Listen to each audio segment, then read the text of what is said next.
Alors maintenant, on va voir les idées reçues, les mythes. Donc vous en avez sûrement beaucoup, donc je les présente et puis je vous donnerai les réponses. Donc si vous avez des questions, notez-les et puis on en discutera après. On démystifie un petit peu tout ça. Donc en fait, souvent on entend que les formations en ligne sont chères et réservées aux grandes entreprises. C'était effectivement le cas il y a longtemps, plus du tout maintenant, puisqu'avec les technologies web, les outils auteurs, la flexibilité, tout le contenu qu'on peut réutiliser, effectivement, ce n'est plus du tout le cas. Tous les budgets peuvent participer. Et évidemment, on va le répéter tout au long, c'est moins perturbant pour le flux de travail des employés. C'est vrai qu'il y a des choses qu'on peut faire en ligne et combiner avec des séances en présentiel. Il faut un département informatique pour déployer sa propre solution e-learning dans toute l'entreprise.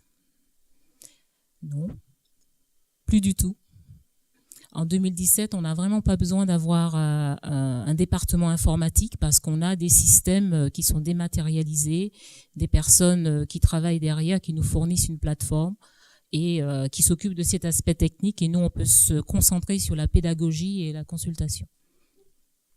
Et les systèmes cloud, pour ceux qui ne savent pas, c'est tout ce qui est hébergé, tout ce qui est sur Internet. Donc, on n'a plus besoin vraiment d'installation, de maintenance de serveurs complexes. Ça, c'est rassurant. Et certaines solutions permettent une prise en main très, très rapide. On verra ça un petit peu plus tard, plus d'infos là-dessus. Il faut un ingénieur pédagogique ou un formateur très coûteux pour mettre cela en place.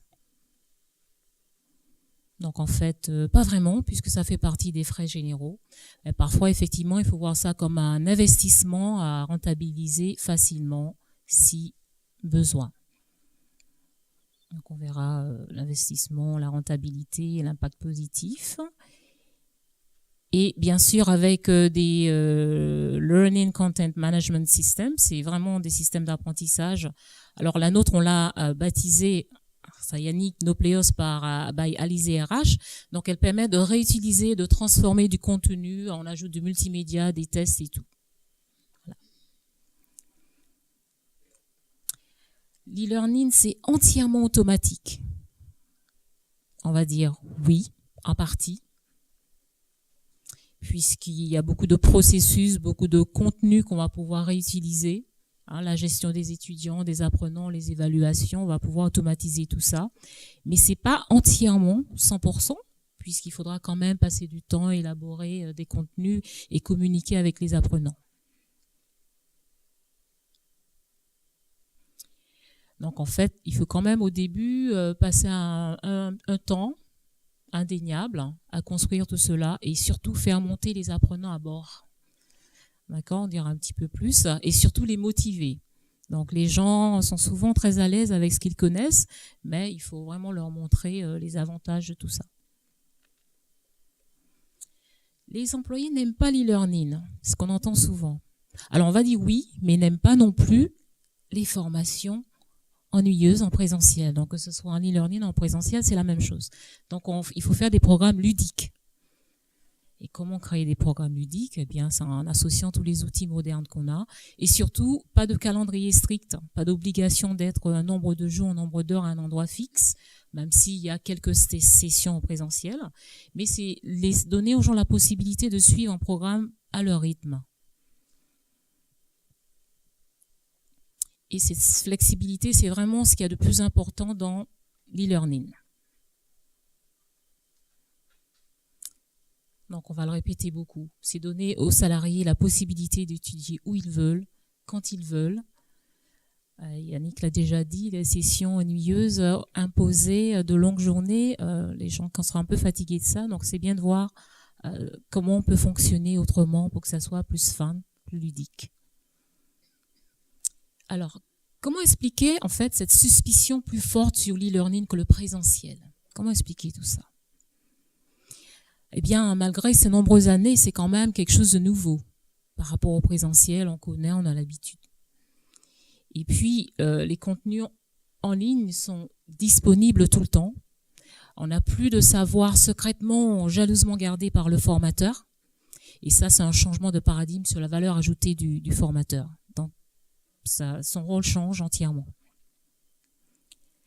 Et puis on a une différence entre le direct pour lequel on tolère des imperfections, c'est pas grave s'il y a une erreur. Par contre, pour l'e-learning, ça doit être impeccable, méticuleux en amont. Et pourtant, nous, on va dire que ce soit en e-learning ou en présentiel, ça doit être parfait, méticuleux.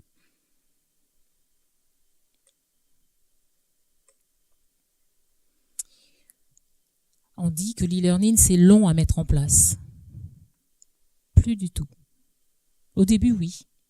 Mais c'est de moins en moins vrai parce qu'avec les expériences passées, on a appris de nos erreurs et on a énormément d'outils qui nous permettent de prendre des raccourcis.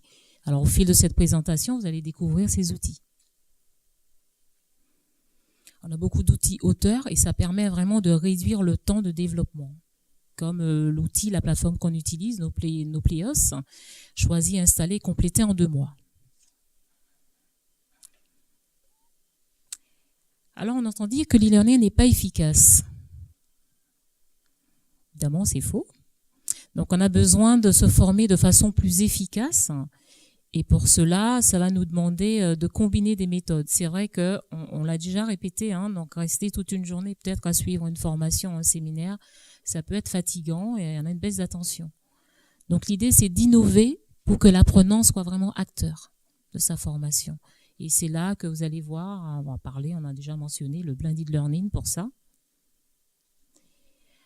Apparemment, on dit que c'est difficile à mettre à jour l'e-learning. Pas du tout, encore moins maintenant, parce qu'on a des logiciels performants, évolutifs, et en fait, ça permet de prévenir l'obsolescence du logiciel. Donc, on n'a pas de souci à ce niveau-là. E-learning, c'est pour les jeunes, c'est faux. Bien évidemment, c'est pour tout le monde. Tout le monde est concerné.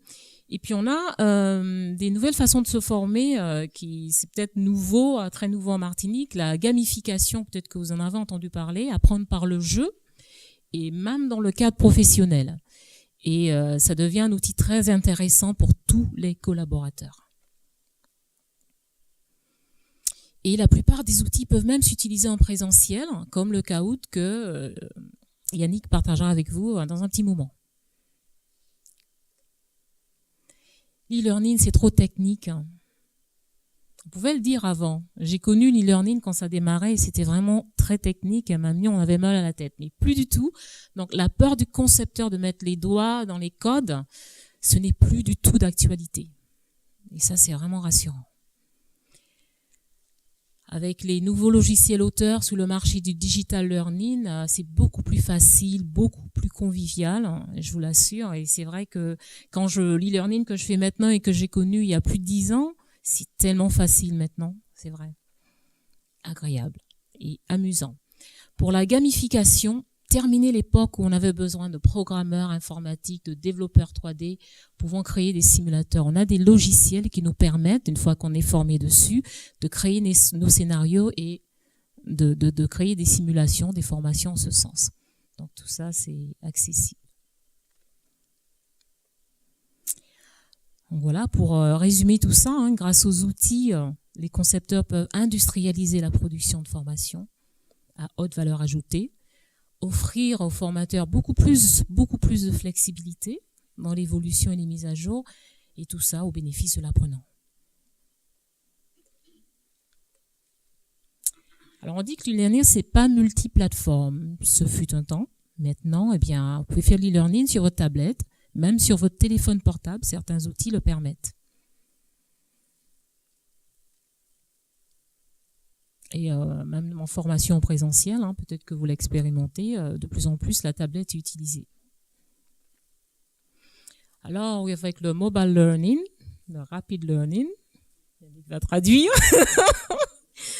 Là, ça va. Eh bien, ça connaît un succès, ça évolue énormément en ce sens et ça va très très vite. Il y a énormément de belles choses à faire avec tous ces outils. Tout ne va pas en ligne, mais en choisissant les outils qui fonctionnent bien avec votre thématique, on peut faire des choses vraiment fantastiques. Voilà, il faut pas oublier l'idée essentielle de tout ça, c'est vraiment s'entraîner n'importe où, n'importe quand, Vous imaginez, vous suivez une formation avec des modules e-learning et que vous avez un rendez-vous quelque part et que vous devez vous poser, vous devez attendre 20 minutes. Vous pouvez vous brancher sur votre tablette ou votre téléphone et peut-être lire quelque chose en attendant, faire un petit entraînement. Donc c'est un gain de temps, c'est une flexibilité non négligeable. Maintenant, on va parler des serious games. Vous en avez entendu parler ? On va découvrir ça. Alors, ce sont des outils très ludiques basés sur le jeu. Donc, monter en compétence, faire partager un message ou transmettre de l'information. Donc, l'idée, c'est vraiment de créer des situations où on va simuler des situations de travail. Préparer des cas réels, savoir-faire et même du savoir-être.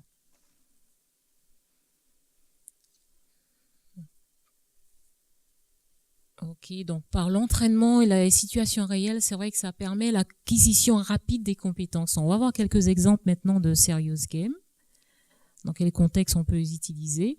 Par exemple, le contexte des ressources humaines pour simuler des entretiens d'embauche. On va voir un petit exemple tout à l'heure. Dans le domaine de la sécurité pour des situations réelles d'exposition au risque. Dans le domaine de la santé, un interne pourra s'entraîner directement avec des simulations ou une infirmière pour tester ses capacités dans un domaine ou un autre. Au niveau de la vente, des simulations de relations clientèle. Et dans le domaine de l'industrie, simulation d'entraînement. Voilà un petit peu le serious game. Alors, on entend dire que l'e-learning ne s'intègre pas facilement. Évidemment que c'est faux, hein. Dans les modules de digital learning au simulateur, l'idée c'est de faire utiliser ces modules au plus grand nombre possible. Donc forcément, on fait en sorte que ça s'intègre facilement. Et donc, avec les standards SCORM, quand vous utilisez des outils auteurs de plateforme, enfin quand on administre le système ou qu'on doit transformer ou transporter nos modules d'un système à un autre, on va toujours poser la question, est-ce que c'est au standard SCORM, parce qu'il faut que ça puisse s'intégrer dans ma plateforme ou ailleurs. Et ainsi, ça va garantir l'interopérabilité. J'ai du mal avec ce mot-là. Je me suis entraînée. Il y a des mots qui veulent pas. Avec le contenu, ça va garantir que de toute façon, ça va pouvoir s'intégrer à tout moment, même après plusieurs années. Ça fait, dès les débuts du learning, on a ce standard SCORM, mais il n'a pas changé. Idée reçue, l'e-learning, ça remplace le présentiel? Non, pas du tout. Parce que l'idée, c'est vrai que, on donnera plus de détails un petit moment, c'est que l'e-learning, c'est un changement incontournable, puisque ça gagne du terrain. C'est pas là pour remplacer, mais plus, compléter le présentiel. Mais c'est vrai que les formations en présentiel sont toujours privilégiées parce qu'on est dans la zone de confort, on connaît, même si on va avoir des formations qui nous ennuient par moment, mais l'e-learning, ça fait peut-être un peu peur. Mais depuis la réforme de 2014, on nous demande quand même des programmes de plus en plus qualitatifs. Donc il y a quand même une demande et il faut pouvoir y répondre en fait. Et la transition vers le digital permet cela. Et le rôle du formateur va évoluer en ce sens. Le formateur devient un accompagnateur. Alors maintenant, on y est. Le blended learning, donc c'est le choix qu'on fait à l'ISE RH, c'est de transformer tous nos programmes de plus en plus en blended learning. Donc on aura des séances en présentiel. On va vous présenter la plateforme dans un petit moment, mais c'est vraiment combiner le présentiel et le distanciel en sachant que distanciel soutient le présentiel. Il y a des choses qu'on peut vraiment mettre en e-learning si c'est répétitif et il y a des choses en interaction, on garde en présentiel pour une valeur ajoutée. Donc c'est ça l'objectif.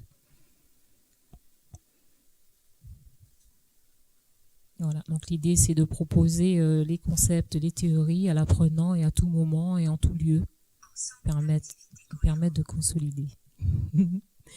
Donc maintenant, on va rentrer dans les nouveaux outils de l'apprentissage en ligne. Donc là, on va voir un outil collaboratif. Vous connaissez très certainement le webinaire.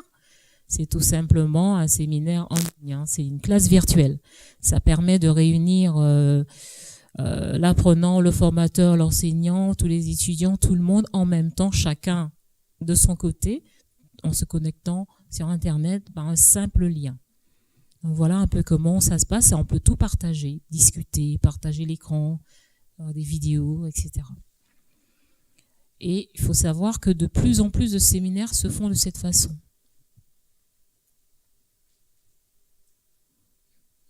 Bien évidemment, beaucoup moins de ressources, beaucoup plus rentable aussi qu'un séminaire en face à face.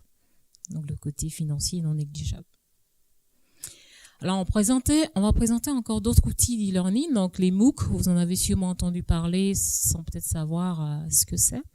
Donc en fait, c'est une nouvelle formation gratuite en ligne. Donc c'est vrai, c'est très vulgarisé, hein, très disponible dans les universités. Dans les centres de formation, on l'utilise moins, mais ça peut être utilisé aussi dans un centre de formation. Alors nous, vu qu'on a une plateforme, on peut effectivement décider de mettre quelques modules qui sont communs à tout le monde. Et ça peut être des modules qu'on peut suivre librement, gratuitement. Prezi, vous avez eu l'occasion de voir comment Prezi fonctionne. Certains l'appellent le nouveau PowerPoint. Hein, la première présentation de l'année, c'était avec le Prezi. C'est vrai que c'est très sympa à utiliser. On fait des présentations beaucoup plus rapidement avec. Donc en fait, selon ce qu'on a à présenter, on peut décider de mettre des parties sur Prezi ou sur PowerPoint. Screencast-O-Matic, c'est un petit logiciel très sympa, très facile à utiliser pour créer des vidéos. Alors la plateforme qu'on utilise effectivement nous permet de démarrer un parcours avec une vidéo, de présenter chaque module avec une vidéo, et ça c'est sympa parce qu'on peut soit partager notre écran et montrer aux apprenants, eh bien c'est là que vous allez le chemin que vous allez prendre, ou tout simplement leur donner des informations pour les accompagner tout au long de leur parcours en ligne. Ils se sentent moins seuls, hein, ils ont la présentation du formateur, comment ça va se passer et tout. Donc c'est un outil vraiment intéressant. On a aussi un autre outil, Powtoon. Ça permet de créer pareil des vidéos pédagogiques, mais cette fois-ci animées. Donc là, vous avez de l'animation. On a Kaku. Là, c'est un outil spécifique de dessin. Donc si vous avez beaucoup de schémas, de diagrammes, de cartes mentales à réaliser, ça sera l'outil qui va vous intéresser. Puis là, on a un outil très intéressant que Yannick aime beaucoup, qui s'appelle le Quizlet. On a encore 2-3 autres outils à vous montrer. Il y a le Pixton. Donc en fait, on peut créer des scénarios, créer des mises en scène, et vous avez comme un personnage de bande dessinée en fait qui vous parle. Bon, ça c'est des choses à tester, mais bon, ça peut être intéressant en fonction du parcours. Excusez-moi. Et puis Canva, c'est un studio graphique, donc ça permet de créer de l'infographie. C'est vraiment un système de jeu. C'est tout plein d'outils qui sont intéressants, qu'il faut aller voir, télécharger, essayer et voir ce qui convient vraiment à ce que vous souhaitez faire. Donc maintenant, on va vous présenter Nucleus by, je vais corriger, à l'ISERH. Alors, Nucleus, c'est un navire qui tient bien la mer. D'accord. L'idée, c'est d'accompagner nos apprenants, les amener à bon port de la connaissance et du savoir-faire. Donc voilà, donc quelques captures d'écran. Donc vous vous connectez par exemple à un parcours transition vers le digital learning, concepteur e-learning. C'est une formation pour les formateurs, consultants, enseignants, responsables pédagogiques. Donc quand vous connectez, vous voyez cela, vous voyez la photo du formateur, le programme, les objectifs du parcours. Alors, s'il y a des documents, s'il y a un message, parce que c'est une plateforme qui reproduit en fait ce qu'on appelle le social learning, donc tous les comportements que les gens ont dans les réseaux sociaux, réseaux professionnels, eh bien ils ont la possibilité de communiquer ainsi. Donc ils verront leur message, le nombre de documents liés au parcours, s'il y a des quiz, des évaluations, des fiches et la durée. Donc là, on a 5 jours, mais ça ne veut pas dire que c'est 5 jours en présentiel ni 5 jours d'affilée, étant donné que c'est découpé en e-learning, en webinaire, en présentiel. Donc, ça veut dire que ce parcours peut effectivement durer 1 mois ou 2. Ça dépendra le temps d'assimiler les informations, de revenir une semaine après et tout ça. Et les compétences à acquérir. Donc voilà, donc juste pour montrer un petit peu comment on crée les modules. Donc en fait, donc ça c'est le parcours. Donc on va donner l'estimation du travail hebdomadaire. donc entre 2 à 5 heures selon les personnes pour ce parcours. Et puis là, on va créer des modules. Donc ça peut être des modules en e-learning. Donc là, vous voyez les icônes. Donc cette icône, c'est une webcam. Donc là, on va démarrer on va démarrer le parcours par un webinaire parce que c'est une formation de transition vers le digital. Donc, ça veut dire que les stagiaires, les apprenants qui participent, eh bien, sont tout de suite dans l'e-learning. OK? Elles doivent prendre en main les outils. Donc, on les reçoit par un webinaire. On va reprendre quelques thématiques des modules qu'ils auront après à lire, à s'entraîner. Et donc là, on a un autre module. Donc, en fait, les icônes vous disent, c'est un module de formation, un module d'évaluation. J'avance un petit peu pour vous permettre de voir cela. Si vous avez des questions après, n'hésitez pas. Donc, en fait, on a découpé. Donc, c'est quoi l'e-learning? Comment choisir cette plateforme? Quels sont les outils intégrés? Donc, vous avez la possibilité de lire tout ça. Et sur certains modules, vous aurez petit entraînement, soit une évaluation, soit un entraînement, et puis il y aura un score, il faudra valider. Donc là, on nous dit qu'il faut 70% pour valider, et souvent, il faut valider ce module avant de passer au suivant, et valider avant de venir à la prochaine session en présentiel.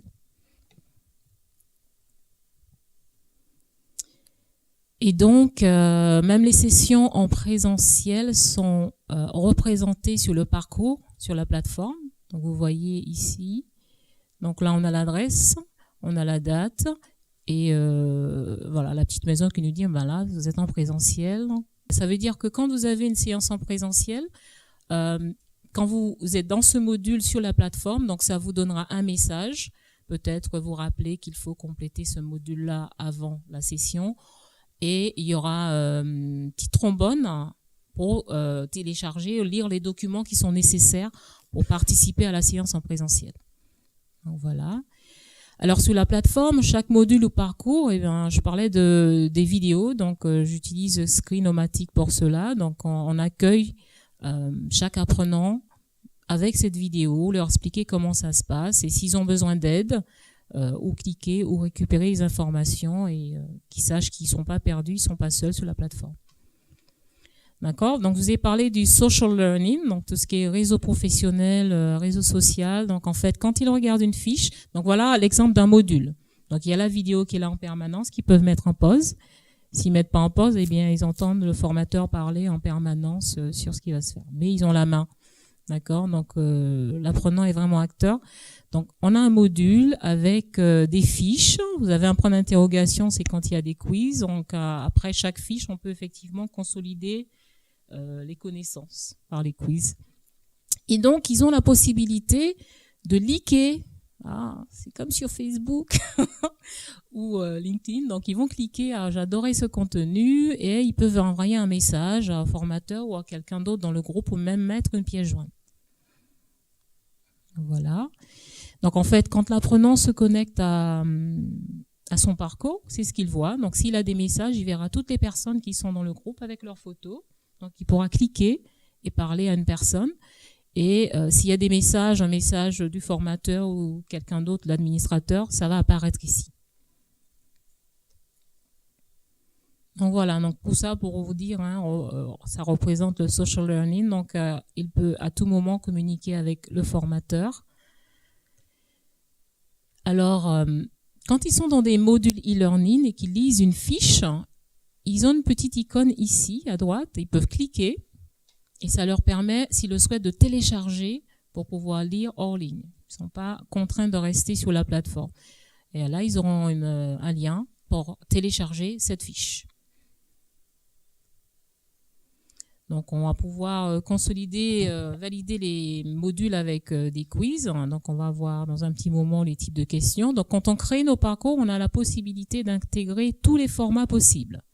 Des PDF, des PowerPoint, des vidéos, même des liens sur YouTube, Vimeo, enfin. Tout est possible. Et puis, les développeurs de cette plateforme font une veille en permanence des nouveaux outils. On vous a présenté quelques-uns déjà qui sont dans cette liste. Et puis, on a des nouveaux au fur et à mesure. Donc, voilà. Donc, pareil, juste pour vous montrer les types de questions. Donc, une fois qu'on crée des modules, on crée des fiches. c'est des concepts, des choses à revoir. Donc, on peut décider de créer plusieurs types de questionnements. Voilà. Et donc, dans les modules, on a la possibilité, donc je vous expliquais au début, donc soit c'est un module de formation, donc on va leur donner l'information, ils vont lire tout simplement et on ne leur demande pas de valider les connaissances, soit ça va être de l'entraînement avec un score à réaliser ou une évaluation, peut-être à la fin du parcours. Donc, c'est ce qu'on devra déterminer s'ils le font en 15 minutes, en 5 minutes, en 20 minutes, voilà. Et puis, on va déterminer le score final. Donc, ce que je vous disais tout à l'heure, quand on planifie un module e-learning en présentiel, on leur envoie un message. Ils auront des informations sur le formateur, l'équipe et bien sûr les documents à télécharger. Pareil pour le webinaire.